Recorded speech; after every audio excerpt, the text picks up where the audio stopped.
Elhamdülillah, salatu ve selamu ala Resulillah, amma ba'd. Şübhəsiz ki, qardaşlar, Allah subhanahu teala bizə çoxlu nemətlər verir. Və bu nemətlərdən biri bu Ramazan ayına çatmaqdır. Ramazan oruclarını tutmaqdır. Qiyamları, taravih namazları qılmaqdır. Və əlbəttə ki, öncədən və həmişə və daim Allah subhanahu teala həmd etməliyik, şükür etməliyik bütün nemətlərə, həmçinin belə məclislərə görə və həmçinin Peyğəmbər sallallahu əleyhi və səlləm demiş ki, la yəşkurullah, mən la yəşkurun nəs. Yəni, kim insanlara şükür etmir, Allah'a da şükür etmir. Ona görə belə məclisləri keçirdən Dubai hökuməti, Əl-Xusus İslam İşləri və Xeyriyyətçilik İdarəsini təşəkkür edirik ki, belə fürsətlər yaradıb, belə məclislərə, zikr məclisləri keçirməyə fürsət verib bizim üçün. Və hamımız bilirik ki, qardaşlar, biz indi mübarək aydayıq, Ramazan ayında.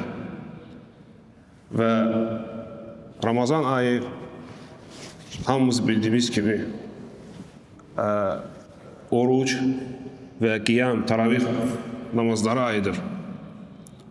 Və lakin bu ay həqiqətən böyük bir məktəbdir, mədrəsədir. Və onun əsas məqsədi qəlbi təmizləməkdir.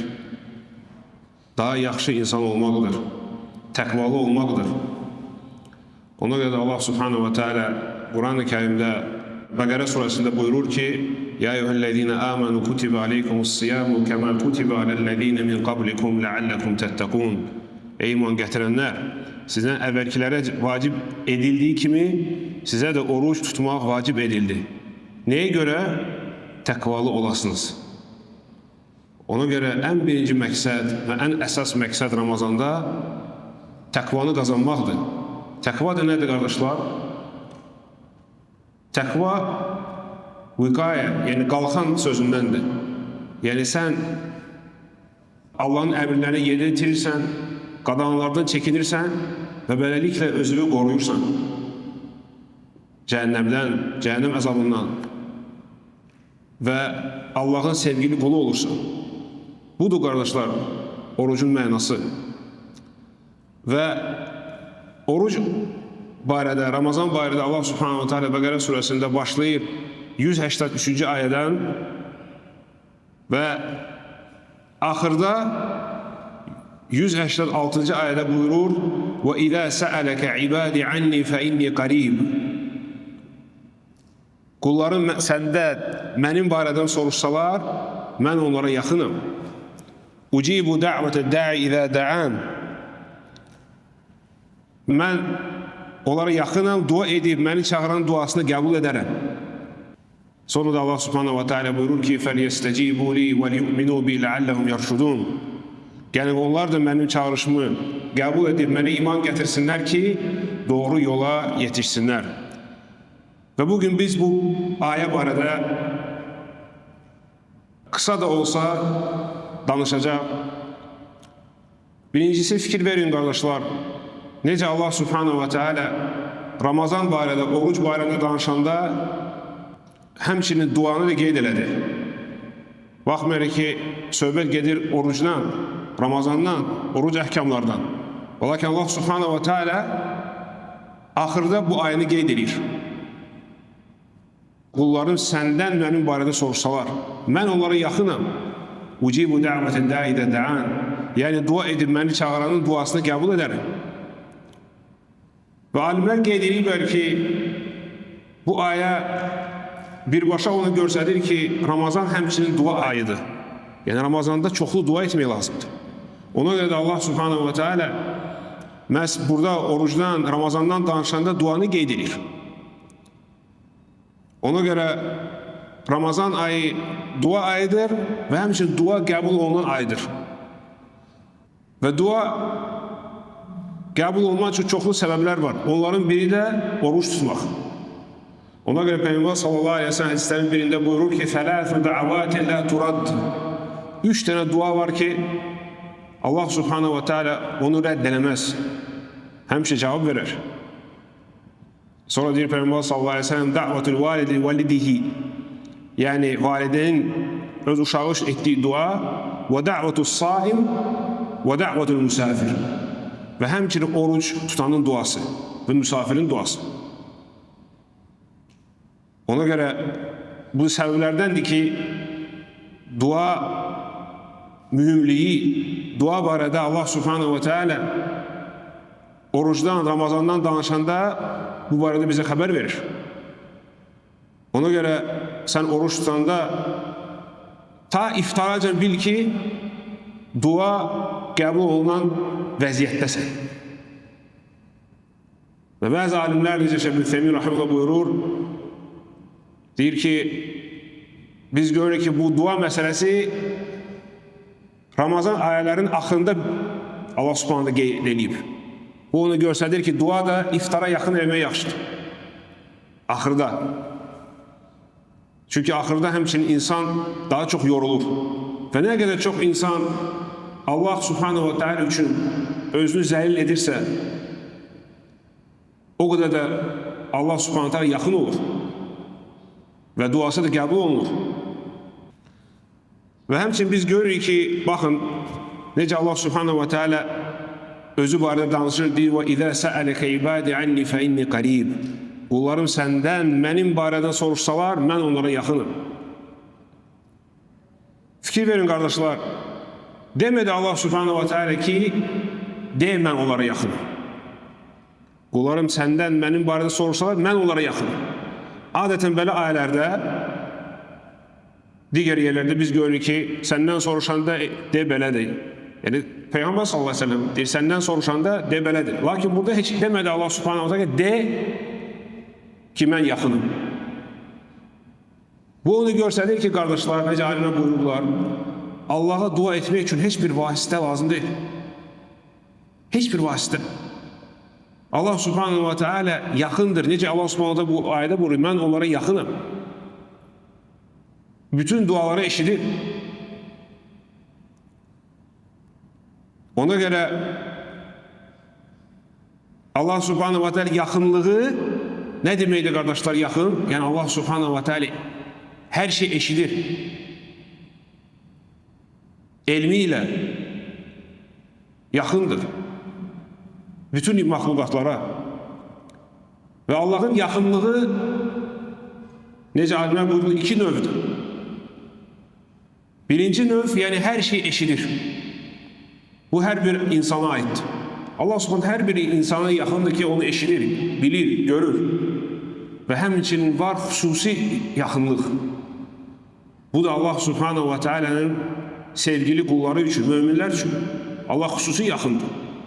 Yəni o mənada ki, onların dualarını qəbul edir. Onları qoruyur. Onları müvəffəq edir.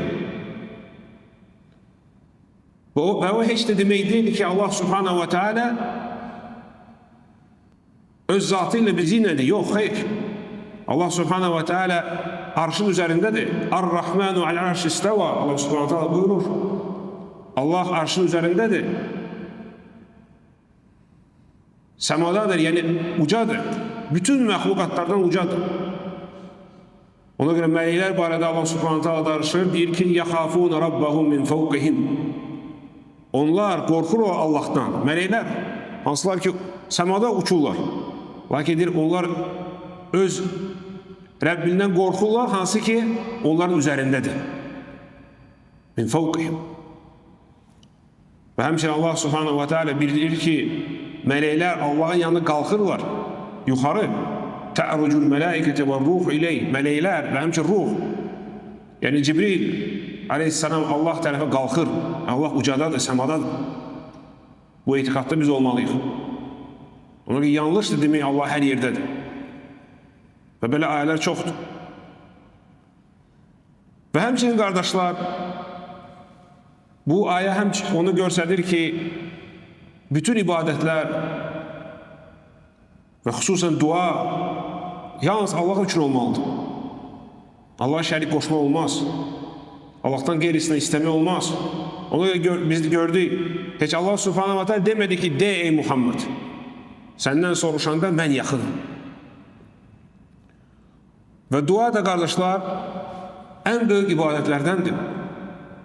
Hətta Peyğəmbər sallallahu aleyhi ve sellem hədislərin birində buyurur ki, "Əd-duahu l-ibadə." Həqiqətən dua ilə ibadətin özüdür. Dua ibadetin özüdür. Yani bütün ibadetler əslində duadır. Niye göre kardeşler? Çünkü nece alimler buyururlar, dua iki növdür. Dua mesele ve dua ibadet.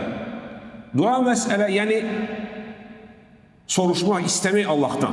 Bu biz bildiğimiz dualardır. Yani elimizi kaldırır, deyir ki Allah'ım mənə şəfa ver, mənə ruzu ver, mənə övlad ver. Ve lakin dua ibadet, yani ibadet duası bütün hayır emellerdir. Bütün hayır emeller, bütün ibadetler aslında duadır. Neye göre kardeşler? Çünkü sen namaz kılanda, oruç tutanda sen bunu elə bir eləmirsən. Senin məqsədin var. Allah'ın razılığını kazanmak istersen, cennete düşmek istersen, cehennemden korunmak istersen, ona göre bütün emeller, bütün hayır emeller, bütün ibadetler aslında duadır. Ona göre Peygamber sallallahu aleyhi ve sellem buyurur ki, "Ed-duahu l-ibadet." Həqiqətən dua ibadetin özüdür. Ona göre dua Allah'tan gerisinden eləmək olmaz, istemək olmaz. Kim olursa olsun, melekler, peygamberler, salihler olmaz. Ona göre Allah subhanahu wa ta'ala buyurur ki وَاَنَّ الْمَسَاجِدَ لِلّٰهِ فَلَا تَدْعُوا مَعَ اللّٰهِ أَحَدًا. Həqiqətən mescidlər Allah'a məxsusdur. Ona göre Allah'tan qeyrisindən istemeyin, dua etmeyin, olmaz. Yani ibadet yalnız Allah üçündür. Ve ona göre dua da yalnız Allah'tan istemeyi lazımdır. Ve hemçinin Allah subhanahu wa ta'ala başka ayette buyurur ki وَقَالَ رَبُّكُمُ دُعُونِ أَسْتَجِبْ لَكُمْ. Sizin Rabbiniz buyurdu, mənə dua edin, size cevap verin. Sonra bakın deyir Allah subhanahu wa ta'ala اِنَّ يَسْتَكْبِرُونَ عَنْ عِبَادَةِ سَيَدْخُلُونَ cehenneme dâhilin. Həqiqətən o kəslər ki təkəbbürlük edirlər, mənə ibadət etmirlər, onlar zəlil olarak cehenneme daxil olacaqlar. Yani Allah subhanahu wa ta'ala deyir ki mənə dua etsinlər. Sonra deyir ki dua eləməyən neyinir? İbadətdən təkəbbürlük görsədir. Onu görsədir ki dua ibadətdir. Bazı insanlar deyirlər ki, yox, mən filan kəsdən istəyirəm, bu ibadət deyil. Böyle şübhə atılır. Lakin Allah subhanahu ta'ala bu ayədə, Gafir surəsində 60. ayədə buyurur ki, dua eləməyən mənə ibadət eləmir. Görsədir ki, dua ibadətdir. Ona göre Peygamber sallallahu aleyhi ve sellem necə biz bayaq oxuduq, deyir ki, "Ed-duahu l-ibadet." Dua ibadetin özüdür. Sonra deyir ki, "Thumma qara ve qala rabbukum ud'uni astajib lakum." Sonra bu ayəni oxudu. Sizin Rabbiniz buyurdu ki, mənə dua edin, cevap verin. Benim için hadislerde Peygamber sallallahu aleyhi ve sellem buyurur, "Men mâte ve hu yed'u min dûnillâhi nidden dehalen nâr." Kim Allah'a şərik qoşur, Allah'tan gerisinden istəyir, dua edir ve bu halde ölür, cehenneme daxil olacaq.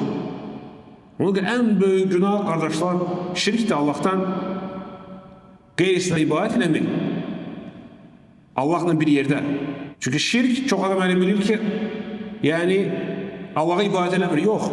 Şirk elə onu görsədir ki şərik qoşur. Yani hem Allah'a hem Allah'tan qeyrisindən ibadət edir. Hem Allah'tan istəyir, Allah'a dua edir, hem qeyrisindən, salihlerden vesaire dua edir. Şirk budur. Bunu da Allah subhanahu wa ta'ala Kur'an-ı Kerim'de iki yerde İsa suresinde buyurur ki اِنَّ اللّٰهَ لَا يَغْفِرُ اَنْ يُشْرَكَ بِهِ وَيَغْفِرُ مَا دُونَ ذَٰلِكَ لِمَنْ يَشَاءُ. Hakikaten Allah bağışlamaz, o kesin ki Allah'a şerik koşur. Lakin ondan diğer günahlar Allah subhanahu wa ta'ala istese bağışlayacak. Ve hemçinin kardeşler bu ayette biz görürük ki Allah subhanahu wa ta'ala buyurur ki ucibu da'vete da'ida da'an. Dua edin beni, yani ihlasla ve düzgün çağıranın duasını kabul ederim. Allah Subhanahu vəd edir. Fikir verin, vəd edir ki, mənə dua eləyən, mən duasına cavab verəm. Ona görə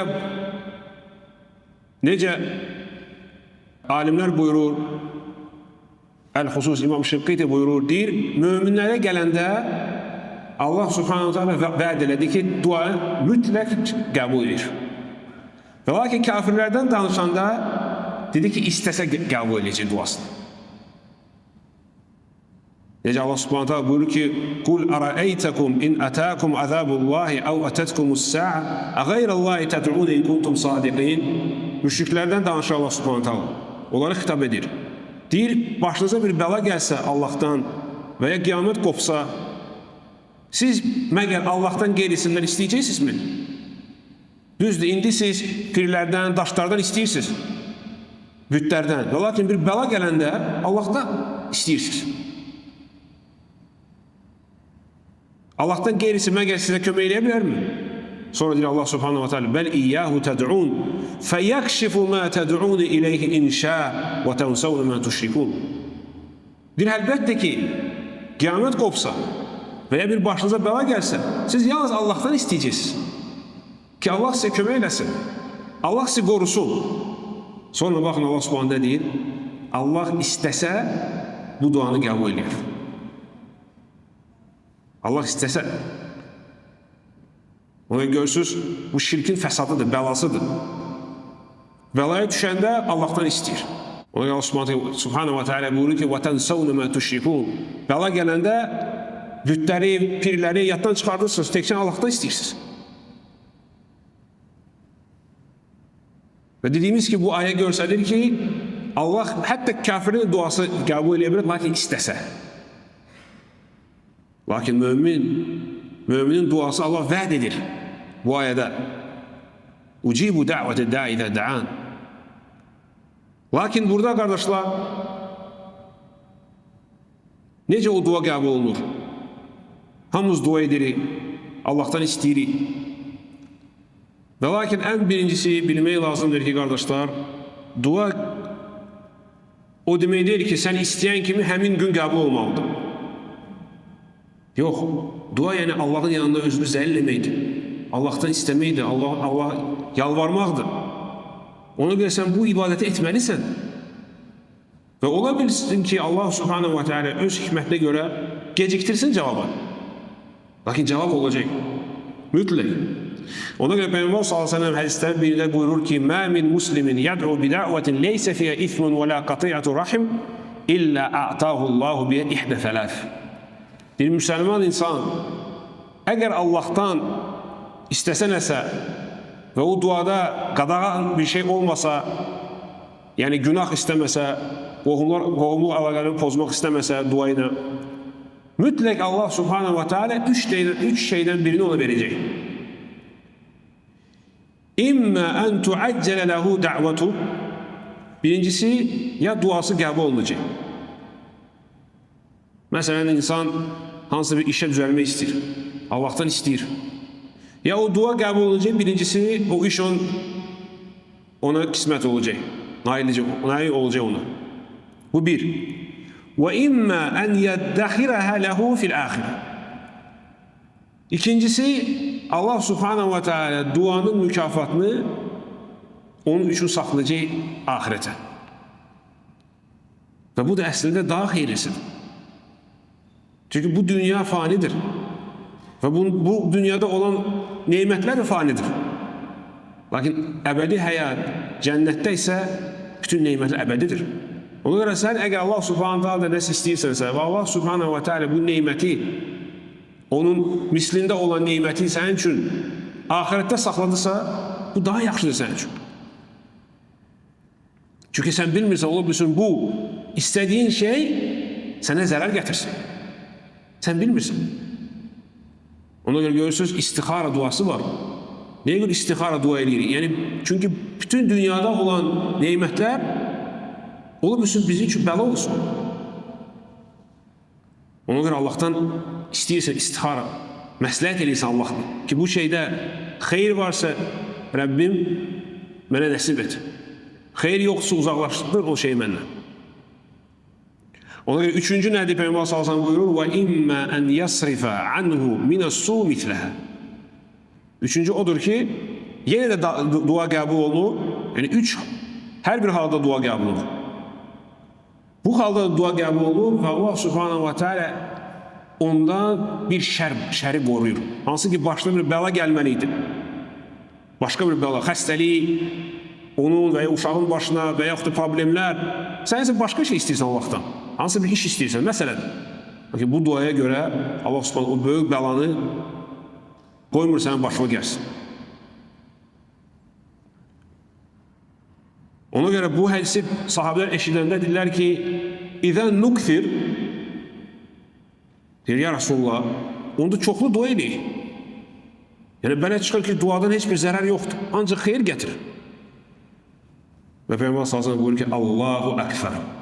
Yəni, nə qədər çox dua eləsəniz, Allah subhanahu ta'ala nə qədər çox, yəni bütün dualarınıza cavab versə də, yenə də Allahın mülkündən heç nə azalmayacaq. İstəyir çox. Və həmçinin qardaşlar,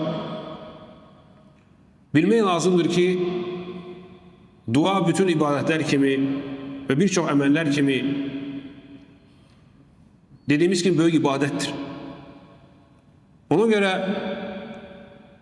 sən dua edəndə ən birinci niyyətin Allah'a ibadət eləmək olmalıdır.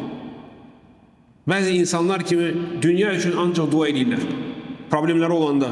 Lakin başqa vaxt dua eləmirlər. Bu yanlışdır. Əgər Allah subhanahu wa ta'ala sənə nəsib edib və sən Allah'a dua edə bilirsənsə, bu böyük neymətdir. Ona görə Ömer bin Xattab radiyallahu anh deyir ki, "İnni la ahmilu hammel icabı." Baxın, Ömer bin Xattab deyir ki, mən dua edəndə Allah subhanahu wa ta'ala'ya onun icabətini fikirləşmirəm. Yəni, əsas mənim üçün odur ki, Allah mənə nəsib edib Allah'a dua etmək. وَلَكِنِّي أَحْمِلُ هَمَّ الدُّعَا Mənim maraqlanan odur ki, mən Allah'a dua edirəm ya yox. Niyə görə?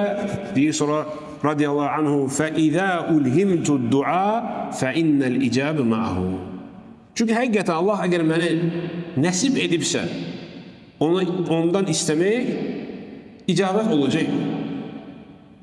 İcabət olacaq. Ona görə Şeyhülislam İbn Qayyim rahimehullah dua barədə danışanda deyir ki, Allah subhanahu wa ta'ala hər şey üçün bir səbəb yarattı.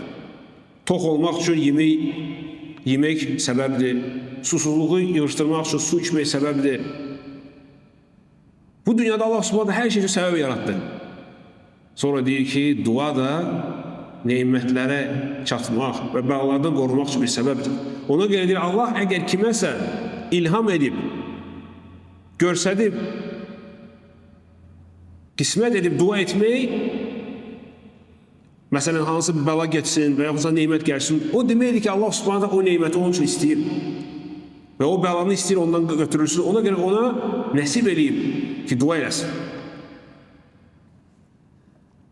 Ona görə də əsas nədir, qardaşlar? Həmişə Allahdan dua istəmək. Hər bir məsələdə. Fikirləşmə ki, məsələ kiçik məsələdir. Niyə mən Allahdan istəyim? Yox.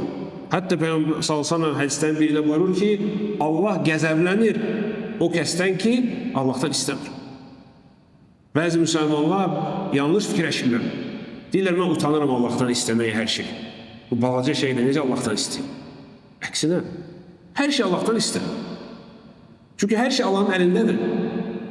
Nə qədər Allah sənə versə, Allahın mülkündən heç nə azalmayacaq. Ona görə şair ərəb dilində bir şey deyir, insan övladı ondan istəyəndə qəzəblənir.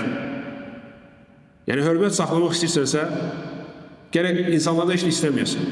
Bir dəfə, ikinci dəfə, üçüncü dəfə istəyəndə deyir, bu gəlmə qəribə. Ata səninlə uzaqlaşacaq. Lakin deyir, Allah əksinə, əgər duanı ondan istəməyi tərk edirsənsə, qəzəblənir. İnsan qəzəblənir, əgər istəyirsən, Allah qəzəblənir, əgər istəməyi tərk edirsən. Ona görə hədislərin birində Peyğəmbər sallallahu buyurur, Qudsi hədisdir ki, insanlar hamısı, bütün bəşəriyyət bir yeri yığışsa və hamısı Allah'tan nəsə istəsə, öz arzusunu və Allah subhanahu wa ta'ala hamısına versə, istədiyi şeyləri, Allah subhanahu wa ta'ala mülkündən heç nə azalmır ki. İğnəni suya batırırsa, dənizə çıxardırsan, nə qədər su aparır iğnə? O qədər azalacaq, heç azalmayacaq. Onun hər bir məsələdə, qardaşlar, Allah'tan istəmək lazım. Hər kiçik məsələ olsun. Dilimiz daim Allah'ın zikirlə, dua ilə olmalıdır. Və lakin həmçinin bilmək lazımdır ki, qardaşlar, dediğimiz gibi dua Allah'ın müraciətdir. Və bəzi əməllər var ki, mani ola bilər duanın qəbul olunmağına. O maniləri geri qaldırasan, uzaqlaşasan. Və səbəblər var ki, dua artsın. Ona göre Allah subhanahu wa ta'ala görsə sonra deyir ki, فَلْيَسْتَجِيبُوا لِي وَلْيُؤْمِنُوا بِي لَعَلَّهُمْ يَرْشُدُونَ. Gərək onlar da mənim çağırışımı qəbul edib, mənə iman gətirsinlər. Yəni, mənə itaat eləsinlər. Ona göre Allah subhanahu wa ta'ala itaat etmək səbəblərdəndir ki, Allah subhanahu wa ta'ala sənin duanı qəbul edir. Peyğəmbər sallallahu əleyhi hədisdən birində, Qudsi hədisdə buyurur ki, Allah subhanahu wa ta'ala buyurur, deyir, ən sevimli əməllər mənim üçün fərz əməllərdir. Sonra deyir Allah subhanahu wa ta'ala, əgər mənim qulum fərz əməllərlə yanaşı, sünnət, nafilə əməlləri eləsə, mən başlayıram onu sevməyə. Və mən onu sevsəm, onun baxdığı göz, eşitdiyi qulaq olaram. Yəni, ancaq halal şeylərə baxar, harama baxmaz, harama eşitməz. Yəni, hər tərəfdən onu qoruyaram. Və sonra deyir, Allah subhanahu wa ta'ala, məndən istəsə, iləsə əlini lə'utəyan, məndən istəsə, mən onu verəcəm. Yəni, nə istəsə, mən onu verəcəm. Və məndən hifz, qorunmaq istəsə, qoruyacaq. Onu görürsünüz, qadağı şeylərdən çəkinmək, vacib əməlləri yerinə yetirmək, sünnət əməllərini yerinə yetirmək səbəblərdəndir ki, Allah subhanahu wa ta'ala səni sevir və sənin bütün dualarına qəbul edir. Necə ki, əksinə, günahlar manilərdəndir ki, dua qəbul olunmur. Xüsusən də haram mal, haram qazanc. Ona görə Peyğəmbər sallallahu əleyhi və səlləm hədislərin birində buyurur ki, bir insan gəlir, səfərdədir, yutiru səfər, yəni uzaq bir səfərdən gəlir. Biz də gördük ki, səfər səbəbdir dua qəbul olmağı. Əşəsə ağbar, yəni tozun içində, bu da səbəblərdəndir ki, dua qəbul olunsun. Yamuddu yədeyhi ləs-səmə, əllərini uzadır, göyə dua eləyir. Bu da səbəblərdəndir. Ya Rab, Ya Rab, Allah'a onun gözəl adlarını çağırır. Bu da səbəblərdəndir ki, dua qəbul olunsun. Sonra nə deyir Peyğəmbər sallallahu əleyhi və səlləm? وَمَطْعَمُهُ حَرَامٌ وَمَشْرَبُهُ حَرَامٌ وَمَلْبَسُهُ حَرَامٌ. Yəni onun yeməyi haramdır, içməyi haramdır, giyindiyi paltar haramdır. وَغُذِيَ بِحَرَامٌ. Yediyi yemək, qida aldığı yemək haram. Sonra nə deyir Peyğəmbər sallallahu əleyhi və səlləm? فَأَنَّا يُسْتَجَابُ لِذَلِكَ. Belə adamın duasını Allah necə qəbul etsin? Görürsünüz, nə qədər baxmayaraq səbəblər gətirdi ki, dua qəbul olsun və lakin bu haram əməl, haram qazanc, haram mal səbəbdir ki, dua qəbul olunmur. Yəni, manidir, daha doğrusu. Mənim üçün manilərdən, qardaşlar, duada qadağan şeylər istəmək. Məsələn, kimisə pislik istəyirsən, qohumluq əlaqələri pozmaq və hansı bir günah istəmək, Allah'tan istəyirsən ki, hansı bir günaha nail olasan, hansı bir haram işə, haram əmələ, belə dua Allah subhanahu qəbul eləməyəcək. Ona görə Peyğəmbər sallallahu əleyhi və səlləm buyurur: "La yazalu yustajabu li'abdi ma lam yad'u bi ismin aw qati'ati rahim." Deyir, həmişə Allah cavab verəcək duaya. Öz qulunun duasını qəbul edəcək. Lakin əgər günah şey istəsə və yaxud da istədiyi şeydə qohumluq əlaqələri pozmaq varsa, Allah o duanı qəbul etməyəcək. Ona görə onun deyir, əl-i'tida fil-dua, yəni duada həddini aşmaq. Və həmçinin manilərdən qardaşlar, duada tələsmək. Yəni tələsmək ki, cavab tez olsun, dua tez qəbul olunsun. Səbir eləməmək. Ona Peyğəmbər sallallahu buyurur ki, la yazal yustəcəbu li-abdi ma lam yadu bi ifmin aw qati'ati rahim ma lam yasta'cil. Yəni Allah duaya qəbul eləyir. Günah istəməsə, qovunu əlaqəni pozmaq istəməsə, tələsməsə. Tələssə dua qəbul olunmayacaq. Deyirlər, ya Rasulullah, məl isti'cal. Deyir, ey Allah'ın elçisi, tələsmək necə olur duada? Peyğəmbər sallallahu deyir, قال يقول قد دعوت وقد دعوت فلم أرى يستجاب لي فيستحسر عند ذلك ويدعو الدعاء. Yani tələsmək deyir, belə olur ki, insan duanı tərk edir. Deyir ki, mən axır neçə də dua elədim, neçə gün, neçə ay dua elədim, Allah duanı qəbul eləmədi. Bu səbəbdir ki, Allah subhanə sənin duanı qəbul eləməyəcək. Çünki sən tələsirsən. Biz də qeyd elədik. Ola bilsin, Allahın hikməti ki, sən o istədiyin şey geciksin. İndi gəlsən, pis olacaq. Lakin sən Allah subhanə hikmətini müdaxilə edirsən. Tələstirirsən. Və həmçin manilərdən qardaşlar, duanı qafil qəlblə etmək. Hərdən görürük, məsələn, bəzi müsəlmanlar yəni özlərinə fərz edirlər, hər namazdan sonra məsələn əlini qaldırmaq istəmək. Və yaxud da istəyirlər, fikri-zikri orada-burada olur, telefonda, saatda. Yox, Allah subhanətən istəyəndə sənin qəlbin gərək Allahla olsun. Gözəl başa düşəsən, nə istəyirsən. Və həmçinin fikirləşəsən, yəqin olmalıdır səndə ki, Allah subhanə səni eşidir və sənin duanı qəbul edəcək. Ona görə Peyğəmbər sallallahu hədislərin birində buyurur ki, Ud'ullah və entum muqinun bil-icabə. Allahdan isteyin və sizdə yəqin olsun ki, Allah bu duanı qəbul edəcək. Sonra deyir Peyğəmbər sallallahu əleyhi və səlləm: "Va'lamu annallah la yestecibu du'an min qalbin ghafil lahin." Və bilin ki, Allah subhanahu ve teala o dua ki gafil qəlbdən gəlir və lə yəni fikri orada buradadır. Belə qəlbdən edilən duanı Allah subhanahu cavab verməyəcək. Və həmçinin qardaşlar, biz görürük bu ayədə ki Allah subhanahu ve teala deyir axırda فَلْيَسْتَجِيبُوا لِي وَلْيُؤْمِنُوا بِي لَعَلَّهُمْ يَرْشُدُونَ. Gərək onlar da mənim çağırışımı qəbul edib, mənə iman gətirsinlər ki, doğru yolu yetişsinlər. Doğru yol qardaşlar, təkcə İslam, düzgün əqidə deyil.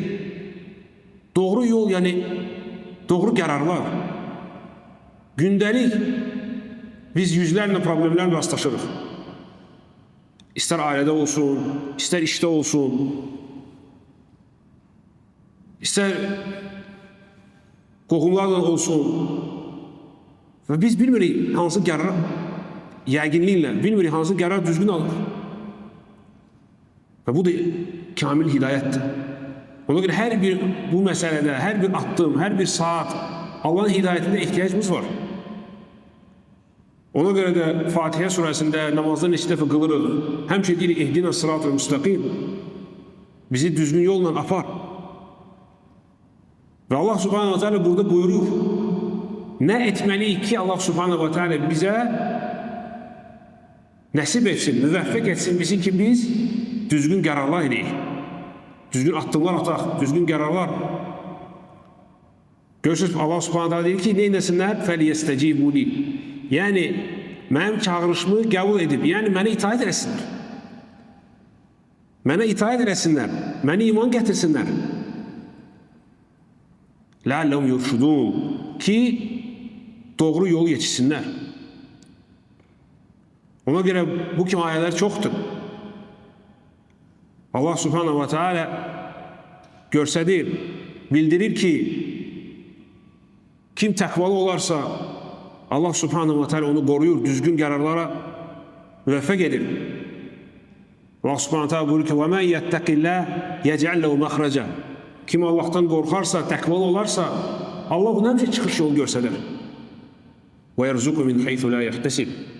Və həmçə onu ruzu verər. Necə ruzu verər? Baxın. مِنْ حَيْثُ لَا يَحْتَسِبْ. Heç o gözləməyən yerdən. Və həmçə Allah subhanahu wa ta'ala buyurur ki, يَا اَيُّهَا الَّذ۪ينَ آمَنُوا اِنْ تَتَّقُوا اللّٰهَ يَجْعَلْ لَكُمْ فُرْقَانًا. Ey iman gətirənlər, Allah'tan qorxsanız, təqvalı olsanız, sizə furqan verəcək. Furqan nədir qardaşlar? Yəni fərq. Siz fərqləndirə biləcəksiniz. Düzgün, yanlış qərardan.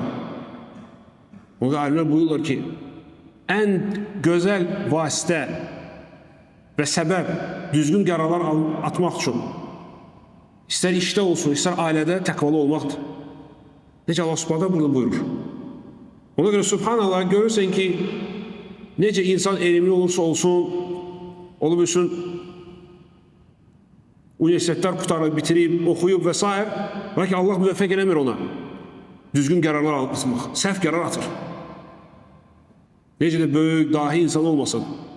Görürsən ki, böyük bir, hələ bilir ki, düzgün qərardır, o attımı atır, sonra müflis olur.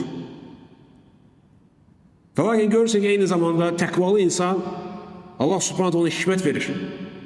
Düzgün qərarlar, düzgün addımlar, düzgün seçimlər etməyə nəsib edir. Ona görə görürsən ki, onun ailəsində, işində əmin-amanlıq var. Problemlər az olur. Və bu da ayə onu göstərir. Və həmçə Allah subhanahu wa ta'ala dediyimiz ki, hidayətə həmçə bizdə ehtiyac var. Ona görə Allah subhanahu wa ta'ala başqa ayə edir ki, وَالَّذ۪ينَ جَاهَدُوا ف۪ينَ لَنَهْدِيَنَّمْ سُبُلَنَا. Kim ki bizim üçün çalışsa, öz nəfsi ilə cihad etsə, çalışsa, haram şeylərdən çəkinsə, bizə tərəf can atsa, xeyir əməllər eləsə, لَنَهْدِيَنَّمْ سُبُلَنَا. Biz onun hidayətini artırırıq. Yəni, hidayət artırmaqda ehtiyac var. Hidayətini artıraraq və müvəffəq edərik ki, düzgün qərarlar eləsin, düzgün addımlar atsın. Ona görə də qardaşlar, bu aydan xüsusən istifadə etməliyik. Allah subhanahu ta'ala yaxınlaşmalıyıq və bilməliyik ki, nə qədər Allah subhanahu ta'ala yaxınlaşsaq, ən birinci faydasını özümüz görəcək. Allah subhanahu ta'ala bizi qoruyacaq, xeyir əməllərə müvəffəq edəcək, pis şeylərdən çəkindirəcək, düzgün qərarlar atmaq nəsib edəcək. Ona görə Allah subhanahu ta'ala istəyir ki, Allah bizə eşitib faydalanan etsin. Allah subhanahu ta'ala bizi təqvalı qullarına etsin. Allah subhanahu ta'ala daha yaxşı bilir. Və sallallahu aleyhi ve Muhammed və alə alihi və sahbihi və səlləm.